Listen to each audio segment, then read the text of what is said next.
আসসালামু আলাইকুম গাইস, কি অবস্থা সবার? আই হোপ সবাই অনেক বেশি ভালো আছেন স্যার। এই মুহূর্তে আমি আছি হচ্ছে আপনার শায়েস্তাগঞ্জ জাংশন, এবং এই ভিডিওতে আমি মূলত শায়েস্তাগঞ্জ জাংশনটাকে আপনাকে দেখাবো এবং এখানকার ভিউ অ্যান্ড বিউটি আপনার সাথে শেয়ার করবো। So let's start the video.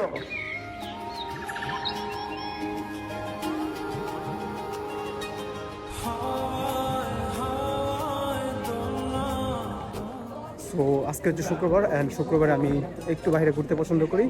আর যেহেতু আমি এলাকায় নাই, যে এলাকায় আছি সেই এলাকায় যেহেতু শুক্রবারের বিকালটা বেস্ট পছন্দ sir.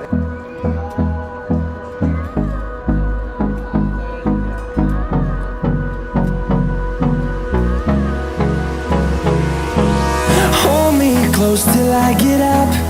Time is barely on our side. I don't wanna waste what's left. The storms we chase are leading us. So dear guys, এই আমার পিছনে সীতাগড় রেলওয়ে জাংশন, আর আমরা এখন আছি রেল লাইনের মধ্যে। আর অ্যাকচুয়ালি এই জায়গাটা অনেক সুন্দর, আর আশেপাশের প্রকৃতিটাও সুন্দর, একদম ন্যাচারাল, ঠিক আছে? সো আমি আর একটু সামনে থেকে আপনাকে স্টেশনটা দেখানোর ট্রাই করতেছি, অ্যান্ড আই হোপ ভিডিওটা আপনাদের ভালো লাগবে, ঠিক আছে? আর আমি চেষ্টা করবো হবিগঞ্জ, সিলেটের বিভিন্ন জায়গাগুলো ঘুরতে এবং সেগুলো আপনার সাথে শেয়ার করতে। So without wasting time, just hit the subscribe button and follow my page, and you will get the interesting video like this.